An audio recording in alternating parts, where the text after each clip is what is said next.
So Where are you guys located at? I live in Loveland, Colorado.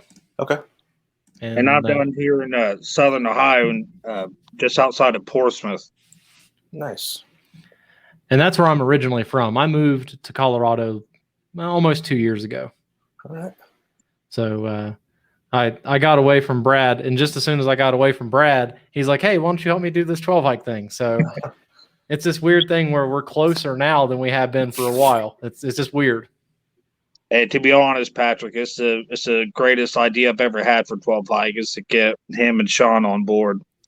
I've checked out a few episodes. It's good stuff. I appreciate that. Honestly, whenever I started it, it was just something to keep me occupied because I wasn't working at the time. And I love my kids. Being a stay-at-home dad is great. But I had to talk to someone who wasn't 4 years old and 6 years old. So the podcast worked out really well for that. It's probably been even better during COVID. Yeah. And technology has really helped out a lot. I haven't done an in-person interview yet. Everything's been online. So maybe one of these days I'll do an in-person one, but this is working out pretty well. Yeah, it's great to get a wider range of people on from all over the place. Yeah. We're working on getting our content better. After looking through the Urban Anglers stuff, though, I'm a little bit jealous, I guess you could say. Well, thank you. I was showing Brad your website just before we popped on, and you got a lot of stuff going on, man. Yeah, very busy, but it is just a side business hobby. I really don't want it to overtake my life, so it is just I'm a full-time graphic designer and just enjoy fishing so much. I started the Urban Anglers blog with a friend of mine in 2015, and add to it as much as I can, and it keeps me busy as much as I can. Yeah, so if you wouldn't mind, maybe give us a little bit of your background, where you grew up and all that good stuff. Yeah, I grew up in a really small town in Illinois, basically 900 people and farmland all around. Grew up riding dirt bikes and fishing as much as possible. There we go. Playing in the fields. I moved to Colorado when I was 18 and have been living in Colorado for the last 19 years. Okay. And, yep. So I guess I'm a bit of a native now in Colorado. You're naturalized, we'll say that. Yeah. What brought you out to Colorado? Initially, it was snowboarding in college, and now the traffic on I-70 is, if I have any free time, I just fish now. And that's kind of how Urban Anglers USA was started. Was I didn't want to mess with I-70 traffic to either snowboard or even just go up and fish the most beautiful trout streams in the nation. I'd rather just chill down in the city and find the fish where no one else is looking. We're going to talk about all that stuff because I've got my own thoughts about trout. But what was the hardest thing for you to get used to from moving to Illinois to Colorado? Like for me, while the elevation change wasn't a killer, I definitely felt it. I didn't. I was also 18, probably just could run up a mountain at that point in my life. So it wasn't a big thing for me on that aspect of it. I grew up fishing mostly bass and catfish, and I would catch carp. I would never specifically target carp the way I do now, but the species are just quite a bit different. So that was quite a change. The colder water, I guess, was kind of a shock to me. I remember being a kid and seeing people whitewater rafting, and I was like, "Oh, I'm gonna do that as soon as I get out to Colorado." And I went, and I was used to like tubing down a river in Illinois where the water was pushing 90 degrees, and then I got in the mountain streams out here, and it was just so cold. Yeah, I grew up fishing this called the Hennepin Canal. It's built, I think, in the late 1800s. Just a straight canal system right outside my town. It connected the Illinois River and the Mississippi. and it was just shallow and straight for like 90 miles. And we would go out there as kids and just fish constantly. It was super fun. We'd go jug fishing at night. I don't know if probably no one in Colorado is familiar with jug fishing. It's a Midwestern thing.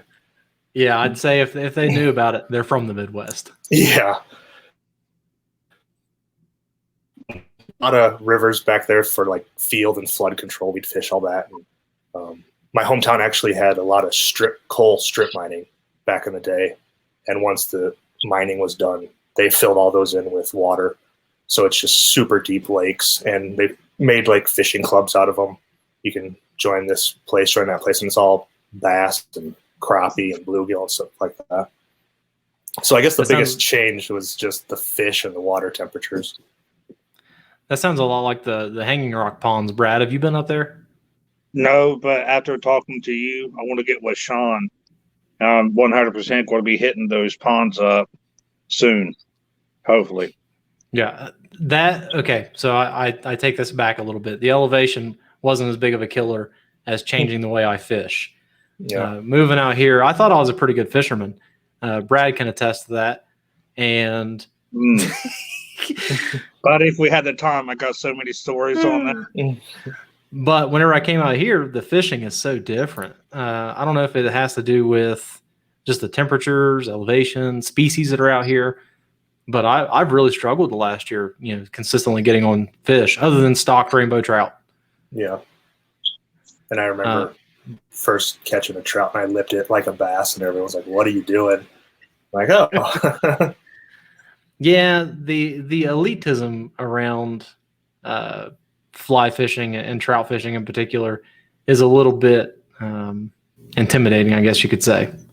It's taken a while to get used to, and I still am pretty much 50-50. I'll spin fish, I'll bait fish, I'll fly fish. It's really circumstantial to me of what option would give me the best results and what's going on. Is it super windy right now? Are the fish super deep? I'm not going to waste time fly fishing, but it's a blast when you can't get on them with a fly rod. And that, we'll go ahead and just bring it on in the carp then. Brad, have you ever went out and actually fished for a carp with intentions of catching one? I have on the side of river. Yes. Did you do any good? Did you catch one? Oh yeah. Yeah, I've actually caught quite a bit of carp just in the river, and mainly it's just off of worms, to tell you the truth, and sometimes jigs. Okay. I've never been able to catch a carp when I intentionally set out to catch one. Naturally, I've always tried to do it on a fly rod. I've never done it with spinning outfit. But how did you get in the carp? I know you said you just hated fighting the traffic to get to some of those trout streams, but why carp? Well, as a kid growing up, I never targeted carp, but we would catch a decent amount of carp. So it was just, they were around. We would fish the canal, we would fish the river, and there were even drainage ditches along the cornfields that were no more than 4 or 5 feet wide in low summertime that had carp in them, and we'd throw out worms or corn, and it was just what was around. And then going to college out in Colorado, we'd skip class every now and then and go down to the park and just stay in town and throw out some corn there, and we'd carp fish in the city just because it's what it was, and the water was disgusting, super hot, super algae-filled ponds and lakes in town. But they can survive there, so it's really just what's available. I'm sure if I grew up in Miami or something, I'd just be a nut about tarpon or along those lines. They've always been the biggest fish around, and they've always been around. And also as a kid, my family and I would always go to Lake of the Ozarks for summer vacations in Missouri. I'm not sure if you guys are familiar with that lake. It's 90 miles long, not very wide, but it just goes on forever. And half of it's like more camping and outdoorsy, and the other end's pretty developed mansions, boat racing, and bars all up and down there. We'd go out to eat and the wild carp know that there's food around, and at like the edge of restaurants.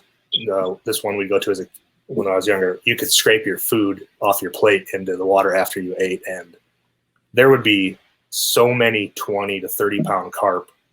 When that food hit the water, they would push them. They would push the ones that were closest to the surface out of the water, and they'd flop around like they were on a sidewalk, but they were just on other fish. So I guess that like got me amazed with carp of just seeing that. I remember they'd put like gumball machines filled with dog food, and for $0.25 you could get a handful of that, throw that in, and they'd eat anything. And just killing time and playing down there was a blast, and seeing those fish. So it's kind of just stuck with me. But like I said, if I moved somewhere where there weren't carp, I would definitely fish for what's biggest and what's around. But they're everywhere. And I used to, the South Platte River in Denver runs straight up through town. Mm-hmm. And I used to live on one side and work on the other. So every day, even if I was just stopping to check flows and where the depth of the river was at, I'd stop for 15 minutes on my way to work, make a few casts, maybe take a lunch hour, go back down for a half hour, and then on my way back home, stop for 15 minutes for a cast. So they're just around, and they're not only around, they're a fun and hard fish to catch. They'll empty your backing on a fly rod in a heartbeat. It's so much fun. Excuse me. Well, I've heard that pound for pound, carp are some of the hardest fighting fish that we have in our freshwater system, and it's weird because they've got such a negative connotation with anglers. I'm guilty of it. Drum and fish like that. Sometimes I jokingly refer to them as like a trash fish. Yeah, the Trash Hatch is a pretty popular Instagram page for carp fishermen. Trash. I'm gonna write that down. Trash Hatch. And I was perusing through your website, and there was a series of articles on Meat Eater that I don't know who the contributor was to the articles, but they were talking about kind of the false equivalency of anglers blaming carp for declining fish numbers because they always seen them in places like where you mentioned where no other fish can really live. Right. So they'd look at this hot, stagnant body of water that was all nasty and go, oh, man, those carp ruined that body of water. But in reality, it was mining companies, factories dumping stuff into the water, and the only thing that lived was a carp. They had nothing to do with it. It was just that, and they'll just also go where the other fish wouldn't even attempt to go. Roadside ditches, creek. Like if they can get up into something and search for food, I mean, a bass isn't going to explore up into low hot water with low oxygen levels or anything like that. And Brad, did you know that from what was in the article anyway, carp weren't necessarily here in that large of numbers to begin with, like in the early 1900s or whatever. They were brought over from Asia and Europe. No, I did not know that.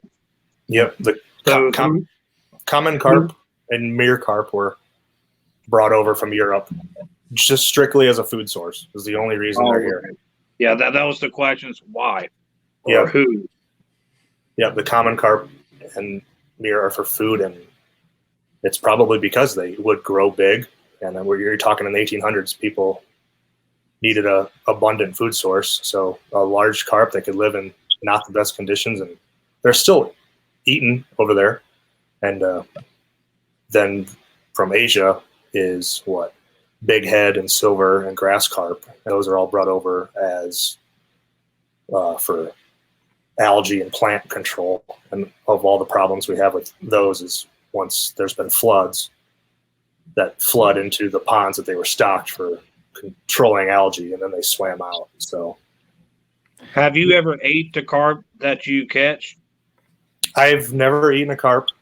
I've honestly just randomly pretty much done catch and release my entire life.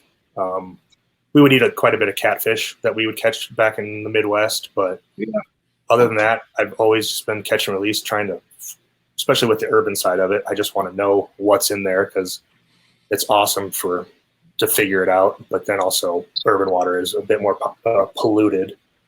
The Asian carp invasion, I would eat those. There's quite a bit of just negative connotation around the word carp. I think there's some huge branding effort to get them renamed because they are like a delicate white meat, and people are just refusing to eat them right now. But I've seen some videos online that how they're prepared. They look. Yeah, I think from what I remember, my grandpa of course, hold on, let me back up a minute. My grandpa would eat anything. So let me preface this statement with that. He said that once you cut the darker mud vein out of a carp, he said they're excellent. I believe that it's more just that they're a hassle to clean with the mud vein and the bones in them and stuff. That if you want to take the time, I'm sure it'd be fine. But yeah, they have a just negative association with them. I probably was guilty of it myself growing up in the Midwest. There were people who catch them and toss them on the bank. I would always release them, but I just had fun fishing for whatever would bite. We always would catch like sheephead too, drum, just because chucking out a worm, and everyone was like, "Why are you catching those?" I was like, "They're a blast." I think for me is because there's always such tasty panfish around, bluegill, crappie. Why would I want to catch a carp whenever I can just fillet one of those things and eat it? Yeah, I was never fishing for food, so I just wanted to catch what was biggest and funnest. Yeah. What was it, Brad? What were you going to say? The size. That's why I would eat the carp for a panfish. You got to feed those kids with something, man. I'm telling you. So you started doing what was the progression from you moving out here and just starting to catch carp a little bit into what Urban Anglers has turned into? So when did it start kind of taking off, I guess? Yeah, so grew up fishing just for fun in general, all pretty much my entire childhood. Fished a bit, bass fished mostly through high school. Moved out here to Colorado for college and still carp fished a bit in parks, and then moved actually down into Denver and found the South Platte River and started fishing that, and was super excited to have that river system in the city. And then 2015, my friend had twin baby boys, and he was telling me about he wanted to start a blog about raising twins. And I was like, I think I'm going to start a blog about urban fishing. And he lived right on the Platte that time. He's like, dude, I am in. Let's do it. And I was like, yeah, let's go for it. And it's just started right then and there. And Denver, and for whatever reason, is also a pretty big hotspot for specifically carp on the fly. I think the Platte, the style of river itself, just allows for fly fishing better. It's pretty shallow in the summer, pretty shallow year round, unless we get any rain. It pretty much drains the entire city in the metro area. So if we get a rain anywhere, it fluctuates quite a bit, but it has a lot of good carp in it and a lot of great accessibility. And Urban Anglers really took off again just because of me not wanting to get on the interstate and drive. If I have a Saturday, I don't want to drive for 2 to 3 hours to fish for 2 to 3 hours and then drive back for 2 to 3 hours. I'd rather go drive for 10 minutes and fish for an hour and then go do something else with my weekend. So, and it's expanded outside of Denver quite a bit. Any kind of trip I can go on, whether it's a family trip, I'll take a rod and explore the local waterways. As a company, we went down to Miami and went after peacock bass in the canal systems, which is awesome. The canal systems down there are awesome through people's backyards. I went out to LA, did the LA River, just the cement stretch, carp on the fly. We've done the canals in Amsterdam, Chicago River, just pretty much anywhere we go, and that is a specific urban setting is had a great response from our followers, and it's been a lot of fun. Well, you're in Phoenix right now, right? Yep. My parents are still living in Illinois, but they get out of the Midwest winter every March to do some golfing. And Snowbirds. yep, they had an extra bedroom at their rental out here, and I was like, yep. So I've been sitting by the pool, and Phoenix itself has amazing canal system. Of the state puts in grass carp to keep down algae, and the grass carp here, you wouldn't think. I mean, we're in the desert, and it's awesome fishing if you're cool going after carp. So, well, I was showing Brad some of the photos and video of the fish you were catching down there. And what was your reaction, Brad? Catching those koi, dude. It's like, whoa. That's like, for me, I thought that was just farm fish. They're in a lot of residential neighborhood ponds. They're put in by, I believe, by the state to keep down bug larvae and algae growth. And I had an awesome day yesterday, most I've ever caught in a single day, but they are so spooky.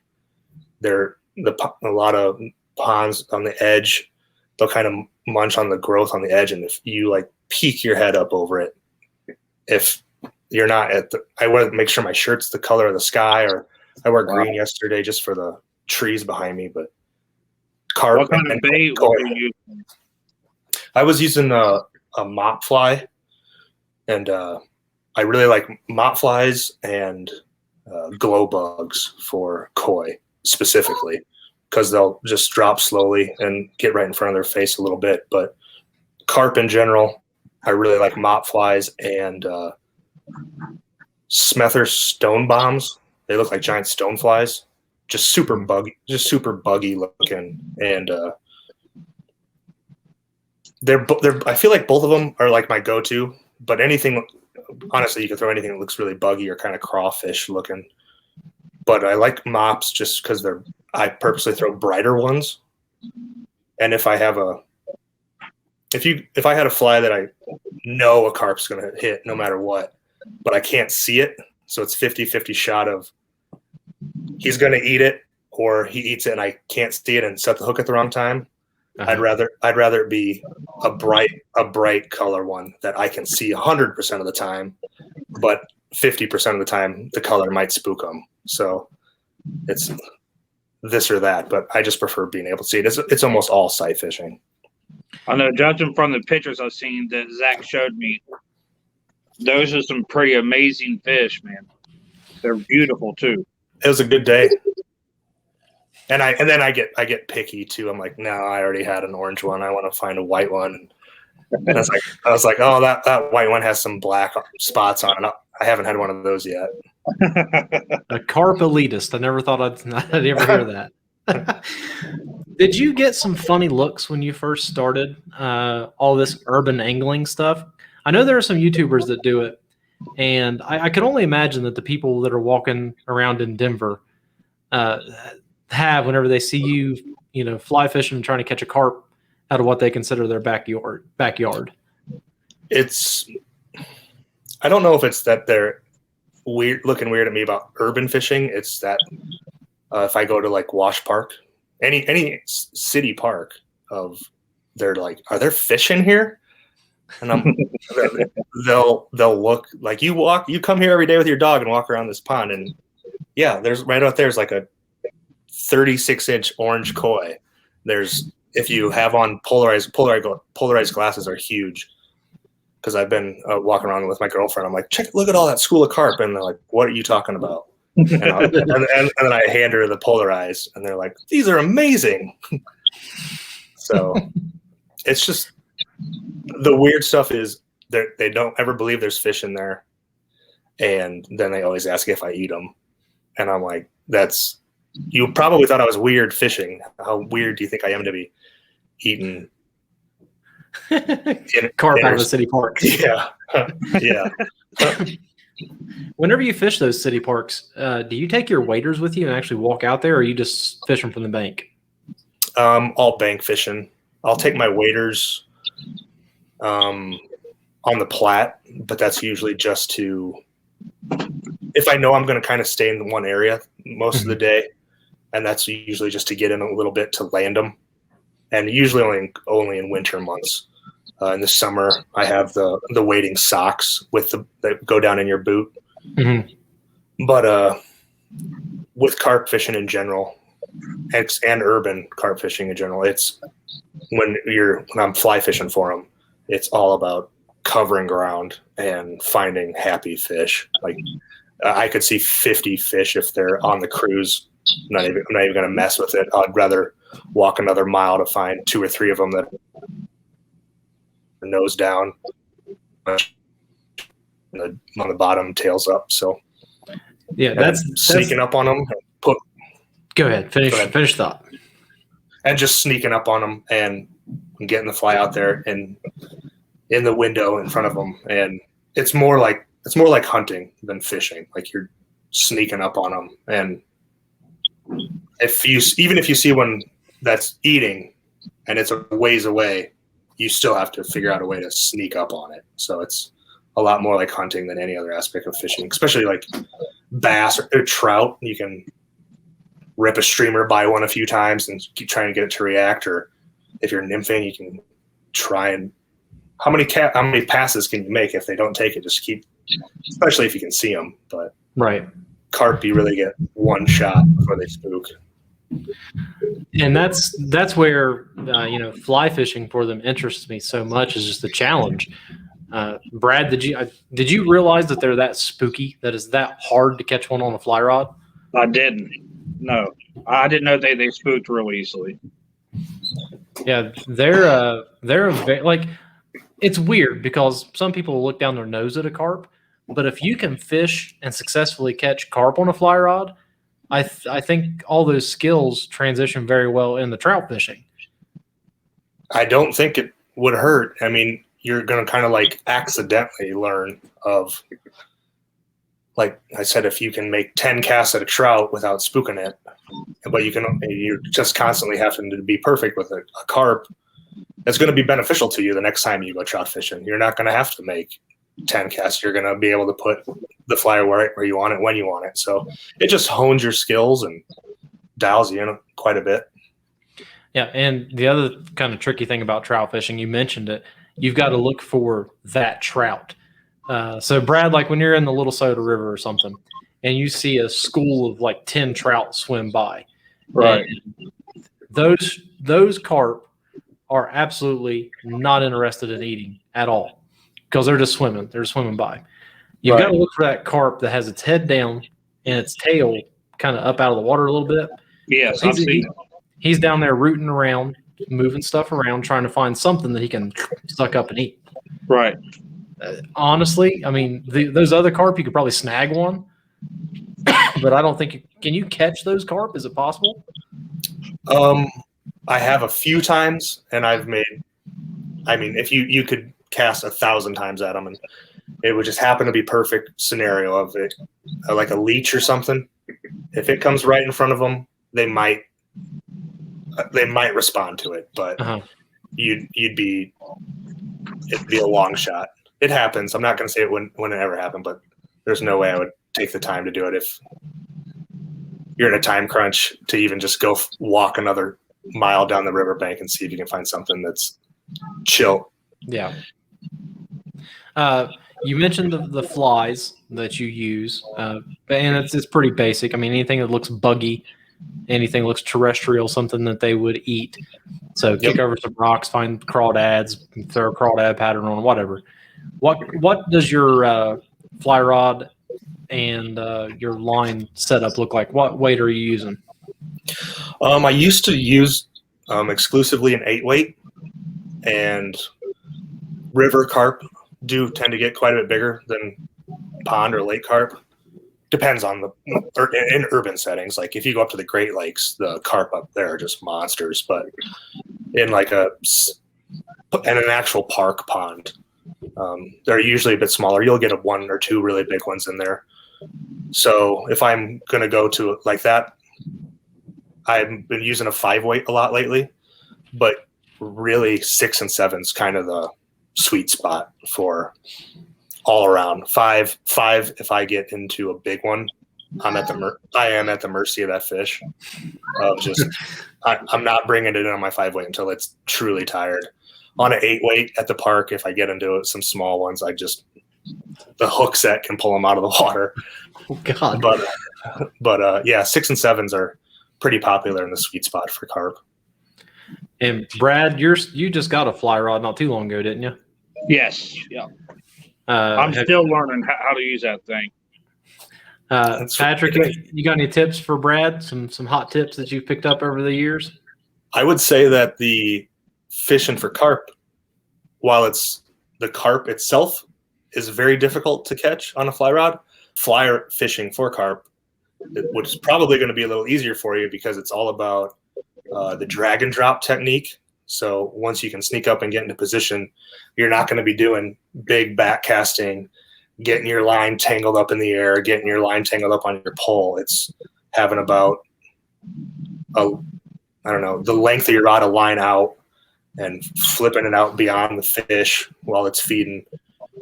And then really you're not just swinging it out, flipping it out, and then dragging it back on the surface. Right. So that and then once you're if you're dealing with current and stuff, you have to eyeball that and then deal with it and then just drop it so that it lands very slowly into their feeding area around them.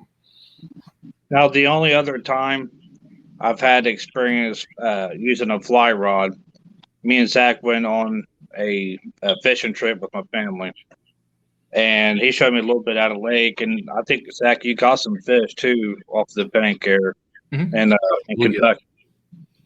But we went down to Tennessee last fall, and I thought I was going to go up there and catch some trout in the streams, all in the water and stuff. And I was by myself, didn't have Zach with me. That was extremely challenging, and then I realized how deep I was in metaphorically in the fly fishing. It's a big switch too. Like if you've been spin fishing, lure fishing your whole life, you've never really had to think what's 20 feet behind you before you make a cast. Right. Yeah. Yeah. It definitely makes you think about all kinds of different. Yeah. And it's always the one you can do like 3, 4, 5 like setups, getting it ready, and then the one you're going to make the presentations, the one you catch the tree. For me, a movie like A River Runs Through It kind of warped what I thought fly fishing was going to be, because it's not all about these big Montana streams and making these beautiful shadow casts all the time. Now, you just said it yourself. Sometimes it's having about 8 or 10 feet of line out, kind of plopping it in front of a fish and just waiting. Yep. And I've found that the same thing can happen with trout too. I mean, a lot of times you have a strike indicator. You're just making a little cast upstream, letting it float through the strike zone. And you pick it up and do it back over again. Mm-hmm. Yeah, I think I started fly fishing for carp before I started fly fishing for trout.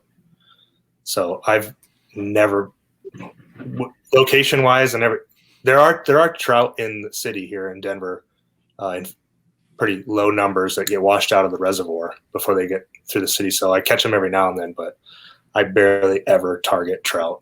And then they drive me bananas because they go ballistic once I'm trying to unhook them. And they're slimy too. They're hard to hold on to.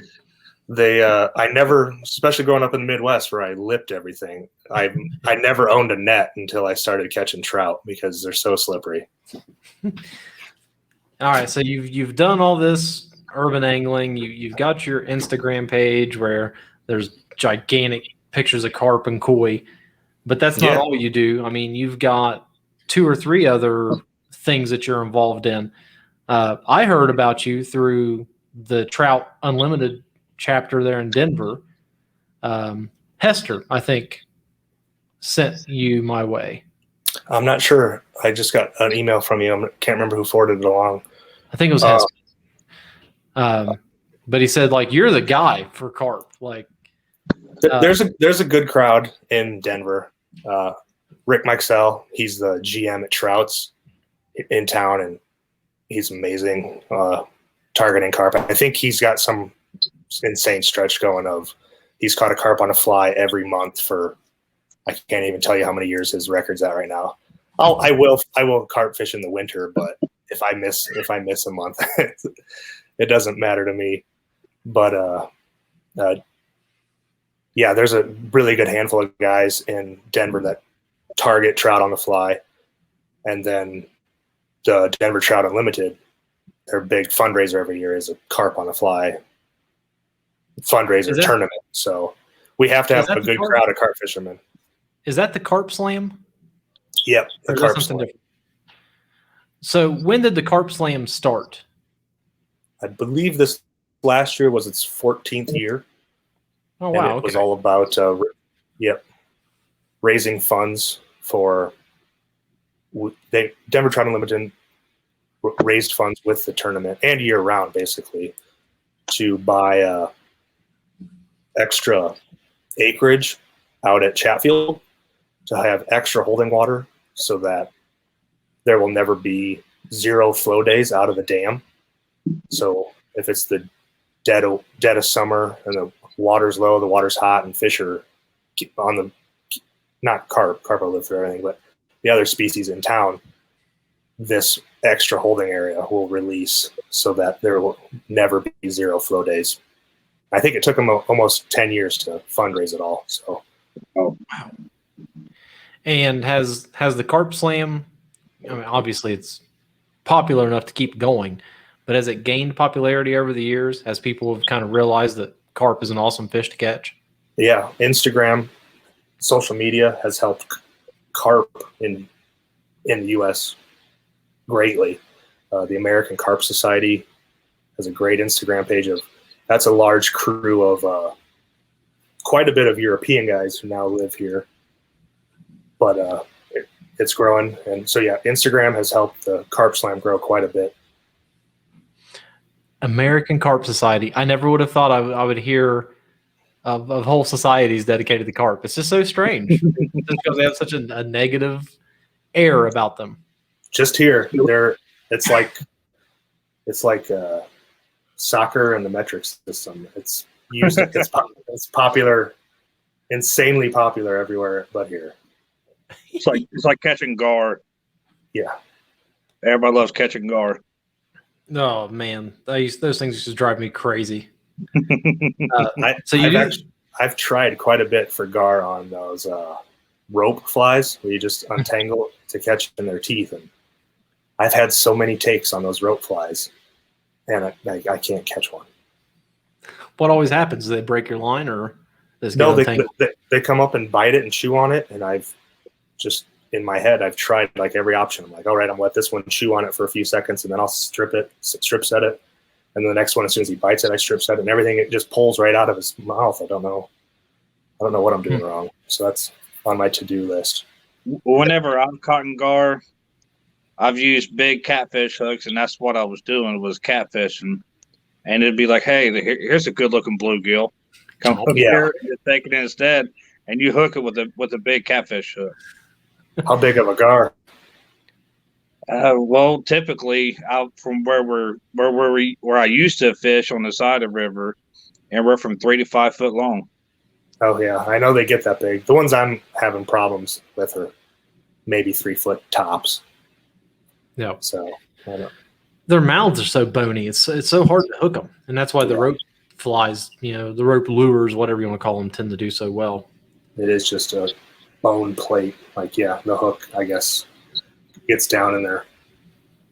I know down in Texas where they alligator garfish for the 5 to 10 footers, you have to let them swim around with it in their mouth for a few minutes, just because they'll kind of hold it and position it before they swallow it, and you can just rip it out of their mouth. Yeah, heck with those things. I will have to hit Houston though, just to add another species to the Urban Anglers website. Not that thing. Those things are scary looking. You kidding me? Yeah. Didn't the Native Americans used to make arrowheads out of their scales? They just wear body armor. All right. The last, I guess, one thing we want to talk about is some of your conservation efforts. So you're in the intercity all the time. You see kind of what's in the water, and the thing you mentioned, in talking earlier before we got the podcast, was the racket nets that you decided to make. Yeah. How did you come up with that idea? Who did you come up with it? I did. For whatever reason, I kept finding sporting equipment. So we would do a decent amount of river cleanups with Denver Trout Unlimited. They host a few a year. I'd join up as much as I could. And then even on my own, I'd do like an Urban Anglers one where if I knew behind a bridge pylon or something was really backed up, I'd take just a bunch of garbage bags down there and clean stuff out. There's a decent amount of homeless community along the river. And if we get any rains and stuff, their stuff will wash in, but they're also not that great about cleaning up after themselves. And I kept finding sporting equipment, basketballs, footballs, volleyballs, a few tennis rackets here and there. And I was just like, what can I do to either donate this to, because the basketballs and stuff still look really nice. And I was like, what can I do? And then I was like, I saw the rackets and I was like, I really think I could convert this into a fishing net. And then I spent some time trying to figure out which I did, like the fabric netting. Is that the right word? I think so. Not fabric, Nylon? thread. Yeah. What diameters fit? And then I really wanted to do rubber netting for trout and what diameter would fit them best. And then I started peeling out like the grommets around the frame to get the thread through. But once you peel out the grommets, water can get in the tennis racket really fast and your net's going to sink a lot quicker. So I didn't want to be selling nets that are going to end up back in the river once they sink. So had to figure out what kind of needle and thread I needed to get through the grommet so I could keep those in. A good friend lives out in LA. He does rhino nets. And I talked to him about his handle wraps. So mine now have the same paracord handle wraps. They're indestructible. And then I also wanted to do something with net releases because I cover and ground urban fishing. I didn't want a monstrous net on my backpack, especially if I'm trying to sneak up on a fish. I don't want like a sticking up taller than me. Right. So I always hang it from my hip. And some handles are hollow, so I had to figure out how to fill those so that I can put in anchor bolts and attach magnets so that I can always carry my things. And once I did all the research and development, figured it out, I launched them in 2017 and just had a huge, great response online. Everyone loved it. And they've gotten decently popular, so I'm now keeping my eye out. It was just ones I found in the river. Mm-hmm. But now I'm keeping my eye out at yard sales and thrift shops and just anything to stop it from ending up going in the landfill or getting trashed. So it goes in waves of how many I can find. I think I have about 70 available right now. And wow, colors are always changing in groups. I also offer not a ton, but kid-size ones. The big ones I call river rats because they started as what I was finding in the river. And now the creek rats are the kid ones. And they're about the same size.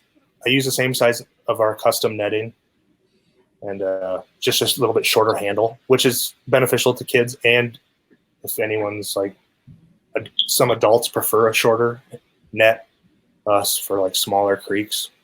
Right. Actually, Oh, do you have one with you? Hey, look at that. Looky there. That's amazing. Offer them in black and clear netting, and I don't know, a dozen or so handle wrap colors available to match whatever you want to do. If you have any customization, I can work with you. Like it'll come through the website, reach out through Instagram, and then I'll let you know if you have a favorite color. I'll send you some pictures of, I don't know, the 5 or 6 I have in that specific color and which direction we want to go. That's slick. See, to me, that's the kind of innovation that needs to happen to really help clean up waters, repurposing things that people don't necessarily ever think of. That's genius. Thank you. it's like I said, it had a great response over the last couple of years. We have had a couple people copycat us and rip off the idea, and I was like, come on, guys. But at the same time, I solely want to push recycling, so I'm not mad at them. So do you do anything else, any other kind of conservation work? Because to me, that's conservation. You're going out and you're cleaning up stuff, and you found a new way to use those old things. A decent amount of work. Denver Trout Unlimited. We're always cleaning the river. There's a ton of work in the future with the Carp Slam fundraising going into the future of be installing some forever access points along the river, elderly handicapped people to get down to the water's edge. What else do they do? Oh, we're looking into hopefully planting trees all up and down the river through the Denver stretch, so that they've done quite a bit of research on if we can drop the temperature of the river by 4 degrees year round, there's a chance that trout could naturally reproduce, if the water temps stay a little cooler a little longer. So it's a long term, but once those trees grow up, if the river's shaded for 10 miles instead of just being baked all summer long, it could keep water temperatures down a bit. That's pretty interesting. Yeah, the Denver Trout has temperature sensors pretty much, I don't want to say every mile through the city, but we can check of if we notice a fish kill, we can see get temperatures. It'll let us know if flows, and I believe chemical reactions too. So usually we can tell if it's after a storm, if something gets washed in off of parking lots or something, like any kind of chemicals, we can dial it in of if it's a huge problem in the river or if it just happened to be washed in right there. Are there any dates this year for the Carp Slam and some of the events that are coming up for you guys and with the Denver Trout Unlimited? It is in October this year. It's always been in September, but last year was October, and we're going to do October again this year. I'm not sure on the exact date, which if anyone from DTU watches this, they're going to give me a hard time because but yeah, it's 15 pros and 15 amateurs, and an amateur can go it's been a wide range. People who have never caught a carp before on a fly rod, you guys can both sign up. All right. And or even last year, I'm an amateur because I'm not a full-time fly fishing guide. Oh, okay. So we have had some people in the past, so where the tournaments asked, like, can you compete in the pro area? So we'll see what happens. But then it's 15 teams of 2, randomly paired, pro and am, alternate fishing every half an hour unless a fish is landed, and then the other person starts fishing. A 4-hour stretch in the morning and a 4-hour stretch in the afternoon. And about 15 miles of the river is divided up into sections that are all randomly assigned. So it's the pros, all of us, they can all catch fish. So it's all about just who can find the fish in this section they're in. And this event happens no matter what, doesn't it? Yeah. This last year was the first year I competed. The 2 years before that, each pairing has a assigned controller with them to verify fish lengths, make sure no one's using bait, and make sure hooks are legit hook instead of foul hooked outside the mouth or even snagged. Mm-hmm. So I did that with a team 2 years before with Chris Galvin. He has Galvin Guiding on Instagram, and he's won it. He's won the Carp Slam, I think, 5 of the last 6 years. He's a machine. So I watched him the previous 2 years, and I felt like watching him and his teammate Mike Medina. They're both great carp fishermen on the fly specifically, and watching them, I was like, they're not doing anything different that I wouldn't do, they just do it perfectly every time. Like, I'm like, yeah, they would spot a fish and I'd watch, like, yeah, that's how I would approach it. But I'd probably step on that stick and spook the carp. I'd probably twist my ankle on that rock. And then if I did get down into position,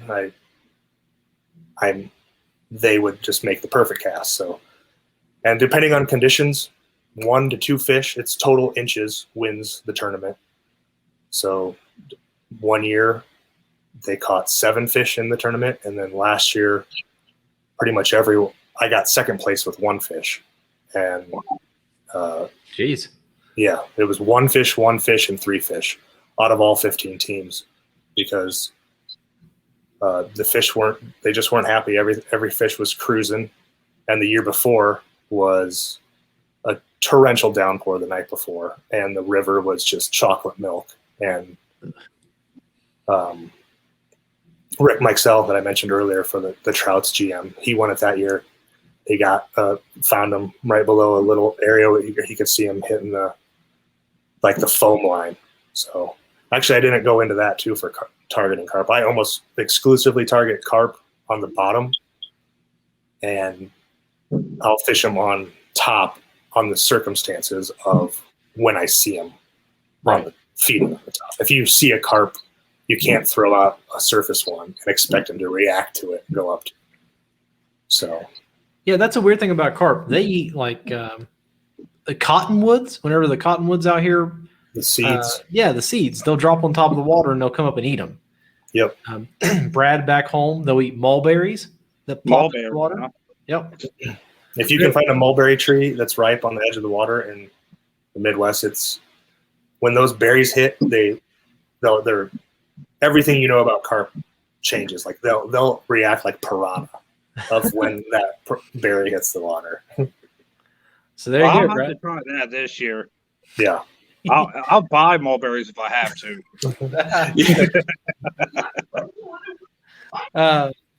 Patrick, I think I've ran through all the stuff that I wanted to talk about. Let me look at my list here. Brad, do you have any other questions? Anything you want to talk about? Well, I just want to say it's been an absolute pleasure to get to meet him, and I have learned so much in the past, almost hour, and carp fishing. I think I'm going to try to target some carp this year. I think you guys are going to have some patience, and just know you're sneaking up on them and look for the feeding fish. Look for shallow, look for backs, look for disturbances, any kind of mud swirls. Yeah. Once you know what to look for, then it's just about sneaking up on them and dropping it in front of them. No, I'm personally a really big guy, so sneaking up on fish, I don't know. I'm gonna have to get a ghillie suit on or something. There is ghillie suits in Carp Slam. Really? Is it really? Yeah, a lot of people are full. Even I think there's been one actual ghillie sniper suit, but pretty much everybody's in camouflage the day of the tournament. Wow, That's wild. Well, I can speak. I can speak for myself. There's not a carp in northern Colorado that's going to be safe because I'm going to be chasing all of them. They're everywhere. Oh, I've seen them. Let me think about Loveland. I went up to fished in Fort Collins a little bit, and there's some parks in Fort Collins where I saw some monsters swimming around, and that's where I was like, okay, I've got to try to catch one of those things. Take a peek. If people are feeding bread to ducks and stuff, any type of white fly or a tan mop fly, I do sell the mops I use on Urban Anglers USA. So if they're used to seeing bread, the tan one like that might work. Now, in the South Platte is not too far away from me in Greeley. Yep. A section of it runs through there, and everybody I've talked to, they're all like, "Oh, the only thing that's in there is carp." So, I don't think in that stretch though that the Platte doesn't have very good river access because all the farmers. Yeah, there's a couple of state wildlife areas where I turkey hunt there. Okay. And I'm pretty sure you can get in there and fish. I'd have to double check that though. It'll be fun. If you're ever down in Denver, let me know. Oh yeah, I might take you up on that. All right. Patrick, you want to go ahead and shout out all your social media stuff and tell people where they can find you? Yeah, just if you want to check out articles on urban fishing, I have specific to locations, different species, and then try to feature as many other like urban fishing groups or individual fishermen as I can, or articles in general. It's just urbananglersusa.com online, and then on Instagram is Urban Anglers USA. If you have or ever end up getting one of my river rats, all those hashtags are racket net to see who's catching what in the recycled tennis racket net. And we do keep a list of species first, of who's the first person to ever catch the species in a tennis racket. So have to keep that in mind. Yeah. Yeah. And what else? Urban Anglers USA on Facebook. So, and the Facebook is actually just sharing some urban fishing YouTube videos, and then our Instagram automatically pushes through to Facebook. So you'll get all that content there in case you're not on one or the other. Okay. Do you do any YouTube stuff? Do you make any videos on YouTube? I don't have a YouTube channel, but the videos I've edited and put together, I believe, are all hosted through either Vimeo, but then plugged through our website itself. So they're hosted there. I think we have a carp video on the homepage set to mimic the intro to the Sopranos TV show from back in the day of. Nice. That was a good TV show. Yeah. Patrick, that's all I got. We're pushing an hour, and thanks for your time. I really appreciate it, man. Thanks a lot, guys. All right. Thanks, Patrick. Tag some pictures on Urban Anglers USA of your guys' carp. I'll share them. I hope to do that very soon. All right. All right. See ya. Later.